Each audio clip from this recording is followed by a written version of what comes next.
How's it going, Yankee fans? My name is Alex with my co-host here, Ryan Garcia, and today we want to discuss IKF's performance yesterday, kind of what the Yankees are feeling with the shortstop position. I know we kind of have this conversation every couple of weeks, and I kind of think it's justified at this point. After seeing IKF kind of botch that routine ground ball, Shohei Ohtani literally destroy dead center bomb, 3-run homer. Now that's the losing play. IKF said it after the game. I can't be making those mistakes at the end of the day. And at this point in time, there has to be a conversation. And Aaron Boone after the game says, he's one of the best defensive shortstops in baseball. He's one of the best shortstops in the game. And I'm like, I don't know where this is coming from. You know what I mean? Like the numbers do not say this. The numbers say the exact opposite.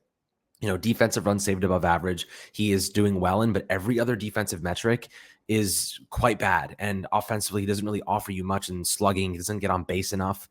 He makes contact, but I think there's a reasonable conversation to have that Oswaldo Cabrera should be starting at shortstop down the stretch here to see if he can get hot on the offensive side. And maybe he ends up starting there in the postseason, because right now I don't have a lot of faith that IKF can be that lockdown guy, that elite level player that we need him to be at shortstop to, inject more talent into this squad. And we need it come the postseason. There are better teams that we are going to lose against if plays like this are made. If we're losing to the Angels, you better believe we're going to lose to the Dodgers. You better believe we're going to lose to the Astros. And unfortunately, like these type of mistakes cannot happen.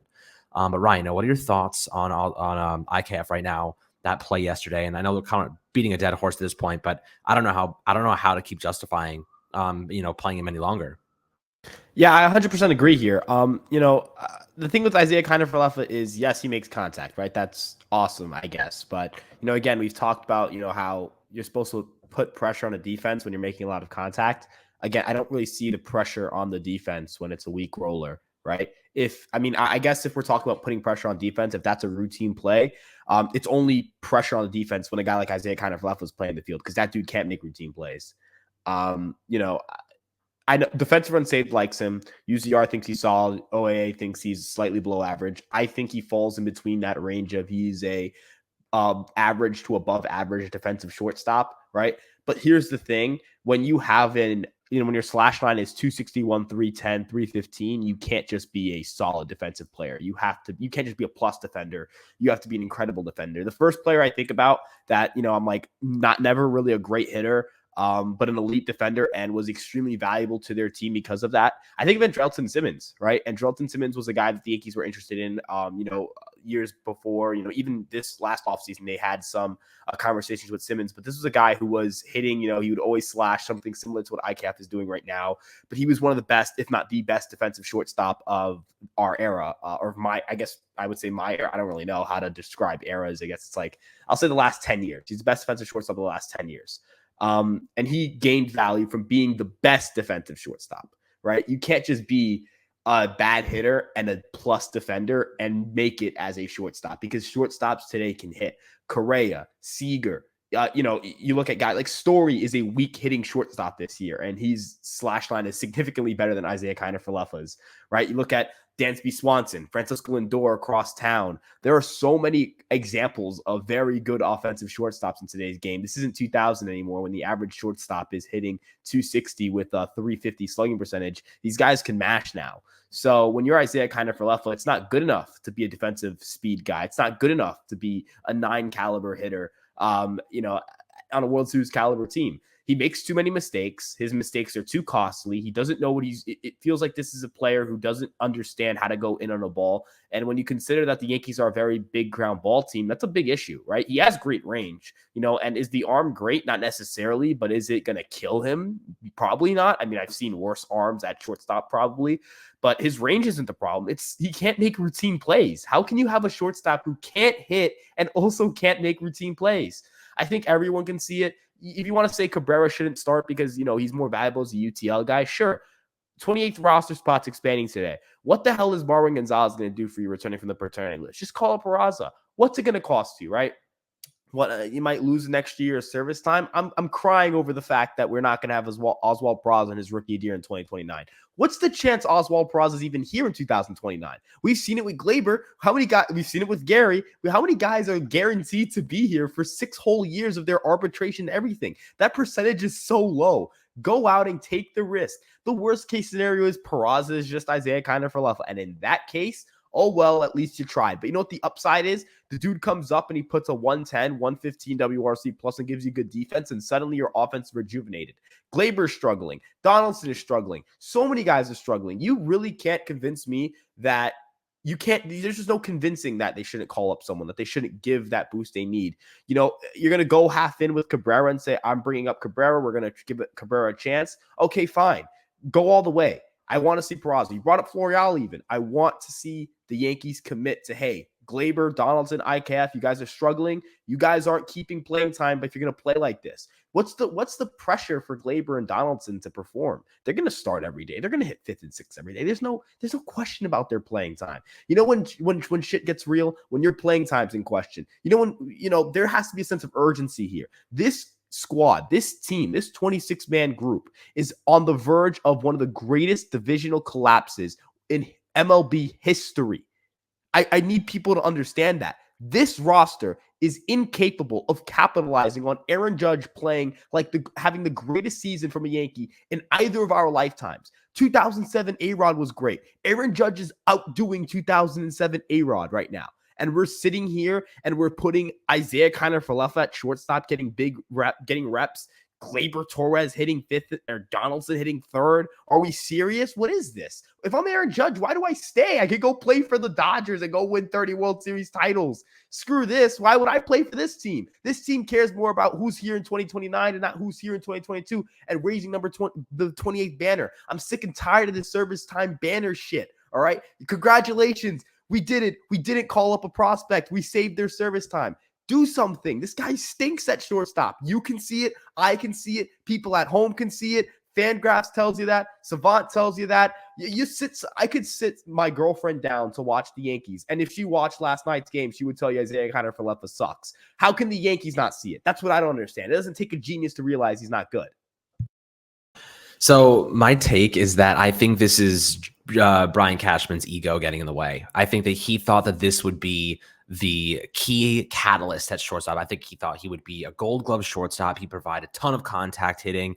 He hit a couple of homers. He had 8 homers last year. Maybe they could increase his launch angle, get a little bit more power. He has 3 barrels on the season. I think Cashman thought, this is our golden goose. This is our guy. And I think it just punched him right back in the face, like a lot of his acquisitions have. Joey Gallo, Montas is doing the same thing right now. They're all just slapping him right back in the face. And to be honest with you, I think Cashman should be on the hot seat. I think that he should not be guaranteed an extension after this year, which is something I've read recently. So, this is a situation where the Yankees are kind of going down the same path they always have. Their trade deadline acquisitions are terrible. Their shortstops are extremely spotty. We're waiting for Volpe. Like you said, we're waiting for 2 years from now. We're not even trying to win right now necessarily. And even though they say that we are, Peraza's hit 18 homers this year. He's had 3 consecutive months of MLB caliber play. You can't be saving this guy to try and flip him in the winter months. You got to try and win a World Series right now. And he's showcasing elite defense at the AAA level as well. So, there's a really good argument to make that he should be called up and he should be given opportunities, even if it's a couple of reps. Like his service time does not accumulate right now. After August 18th, they can call him up if they want to. And I don't think there's any service time implications. So, they're doing the same thing with Cabrera.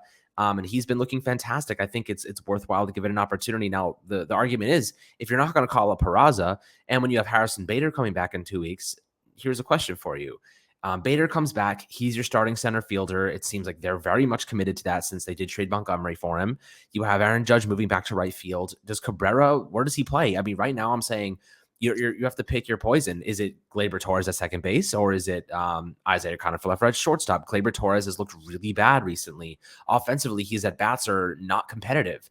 IKF, little dribblers back to the mound is not good contact. I don't give a shit about contact unless it's turning into hits. And his on-base percentage is 31%. It's sub 30% this month. So, we can kind of axe that, right now. He doesn't string together consecutive good performances. There's always like a good performance, then there's 10 bad ones in between. He had that one game where he won that one for, I'll give you this perspective.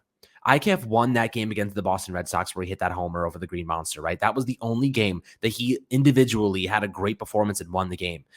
In this month alone, I think Andrew Benintendi's won 4 or 5 games on his own. There was a stretch of games where they won like four. I think they won 4-2, like 3 games in a row. And he had 2+ hits in each of those games and a homer. And he was getting on base and he was batting runners in and he was doing it on his own offensively. IKF did that once all season long. You need guys, impact players, to do that more frequently. Judge does this all the time. He's won games on his own a lot of times this season.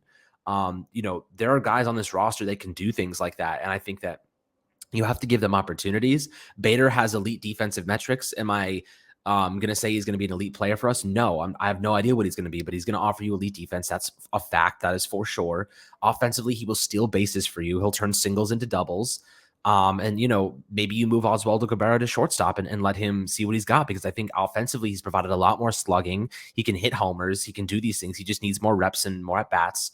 And I think that ultimately he could ramp up pretty nicely into the playoffs. And I'm kind of getting close to being like, Cabrera should be our starting shortstop in the playoffs. I know that's kind of a lot to ask of him, but I don't trust IKF right now.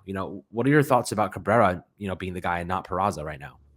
Oh, well, if Cabrera's the guy, I'm fine with that. I want to see Cabrera obviously hit a little bit more, get a little consistent there. But the glove is great for shortstop. He's already has 2 defensive runs saved and outs above average. So, ultimately very happy with the idea of having Cabrera there if that's the route they take. But, you look at Peraza, and I'm assuming he stays down in the situation that you put Cabrera at shortstop, right? So that opens up second base or at the AAA level, or potentially shortstop. You put Peraza at second base.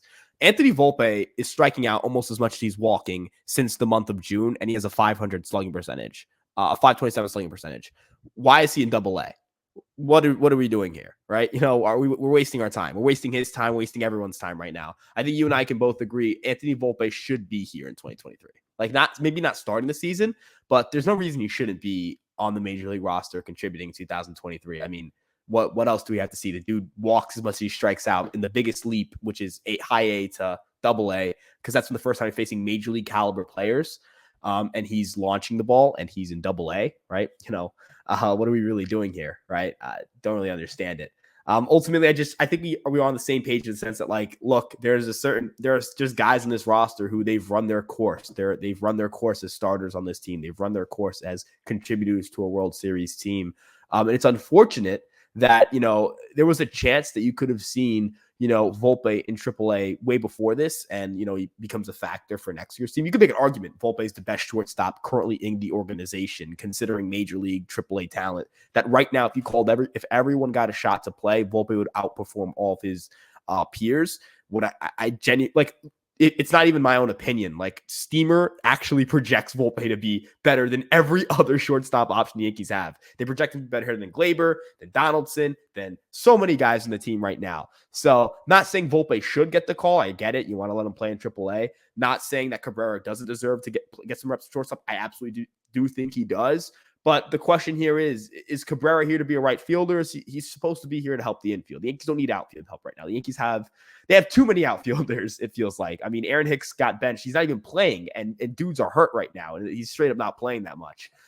So you want to tell me Cabrera needs to play the outfield? I disagree. I think you don't need to put him in the outfield. There is a clear issue in your infield. LeMahieu's even struggling, right? And I think in the world of LeMahieu, I think he's a phenomenal player. And I think these struggles are more so him coming back from injury. But you feel like you have your anchors with LeMahieu and Rizzo in the infield. Let Peraza and Cabrera duke it out. Let them try to grab those last 2 spots in the infield. Let September be this kind of competitive month for these guys. Get these guys back into this competing, fighting, this not fighting each other, obviously, but kind of fighting every day to win, to play well, so they can keep their name in the lineup the next day, right? Because this team is what's the word? Content. They're content. They're resting on their laurels. They punted the entire month of August. How many times have we gone through, episodes where we're talking about the Yankees aren't, doing this or pushing guys because they don't really care to win these games because they think the division's wrapped up. Division's not wrapped up. September, we have a week in October as well, and it's a 5-game lead in the loss column. This is what you deserve for punting games. You deserve this. Why'd you wait until, mid-August to call up Cabrera, right? Now you hope he ramps up in September and gets it going, but this is a rookie, right? So, good job on the Yankees for punting the month of August. Hopefully they have to rely now on a rookie who isn't a guarantee to work out. They're putting a lot of pressure, as you mentioned, on this 23-year-old kid to save their infield because they didn't put in the right, they went out and traded for Josh Johnson and Isaiah Kiner-Falefa when they could have gotten Correa on a 1-year deal because he's going to probably opt out at the end of the year. Why go out and get established talent? That's not our thing. Uh, 23-year-old, that's what we're banking it on. So hopefully it works out. I'm a big Cabrera fan, but I think it's a lot to ask of the kids to have them save your entire infield at this point. Yeah, I agree. I mean, look, looking at the future of this team, if they lose Judge, and like you said, why not go to the West Coast and win World Series? Like that sounds like a pretty good deal for him. And this team is getting younger. Like they are preparing to pull up some of these guys, and it's going to take time for them to get going. Maybe they make an instant impact. Replacing Aaron Judge is borderline impossible unless you give up some of these big prospects. And I guarantee you they will make a big trade in the winter because there's no room for Peraza because Volpe is really close behind him. He is killing it right now with Somerset. So he's going to get called up at some point. I would probably say he gets called up early next year, and then they call him up to the majors, like maybe around the deadline, like they did with Cabrera this year. I could see that kind of happening. But this is just an opportunity for the Yankees to at least try to shake things up. Right now, they're struggling, and I know Boone came to the defense of IKF, but he threw Gleyber Torres under the bus and said, he made a boneheaded error 2 days ago. And he was like, you can't make those problems. You can't make those errors. You can't make those mistakes. But then he's letting IKF get away with it. It doesn't make any sense to me. Like logically, why is he throwing Gleyber Torres under the bus?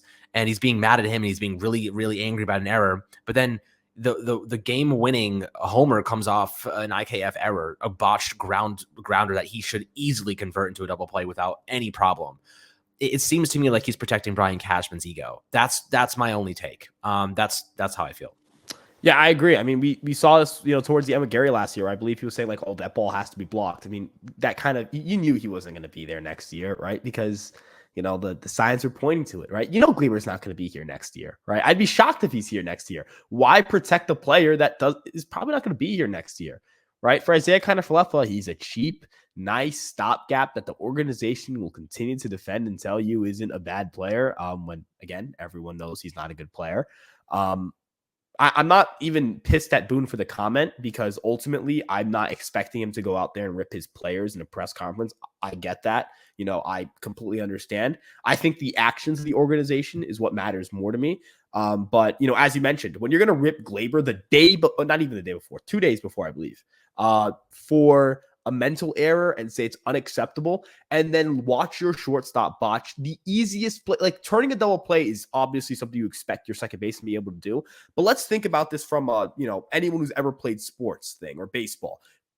Making sure you're on second and then making the throw and avoiding the runner is much more difficult than fielding a ground ball hit right at you. No movement, nothing. You just stand there and you field it and then you throw to first. That's the easiest play in the book. That play can never not be made. And he's done it how many times where he's botched it? I mean, there's literally a compilation of Garrett Cole on the mound and IKF booting balls hit right at him. So, Aaron Boone, not really pissed at him as much as I am at the players not playing well, because again, Aaron Boone can put out the lineup. He can put out the best optimization of this lineup humanly possible, be analytically perfect, but these guys aren't hitting, so it doesn't really matter. And who hits? Oh, well, Rizzo isn't hitting fourth. Yeah, well, Rizzo isn't hitting at all, so who really cares? But again, I mean, how can the comments are just hypocritical at this point? Go out there and make me believe that you guys are putting winning first and not some stupid bullshit about how, IKF is not, he's some elite defensive. This guy's, the next freaking Andrelton Simmons, Ozzie Smith. Like, dude, you're not fooling me. You can't lie to us anymore. This is 19. I think John Boy said this. This is the 70s, dude. We have numbers. We got them. We got numbers, dude. You and I can pull up numbers, very good numbers whenever we'd like. So it's no longer we're reading, it's no longer all we have is average and all we have is on, home runs and RBIs. We got numbers now. So stop lying to us. We're not doing this anymore. All right. We're not doing this. Yeah. I mean, that's kind of how I feel, is more so just like, I feel like they're picking and choosing who they're backing.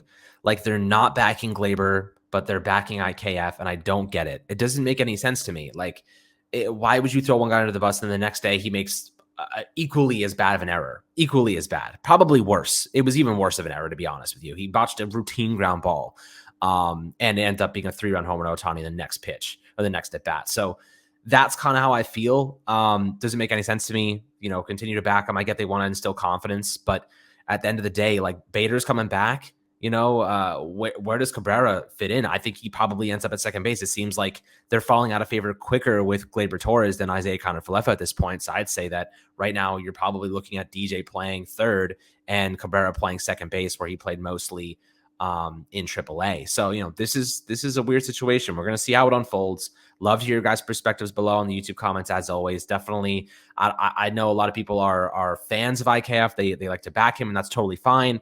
We disagree with you, but that's part of baseball. It's part of sports. It's okay to have differing opinions. But after seeing last night's game, I know even the fans are like, damn, like that one hurt. That one sucked. That was a loss because of that error. But I'd love to hear your thoughts below. As always, my friends, make sure to like and subscribe. And I'll catch you guys on the next Fireside Yankees episode.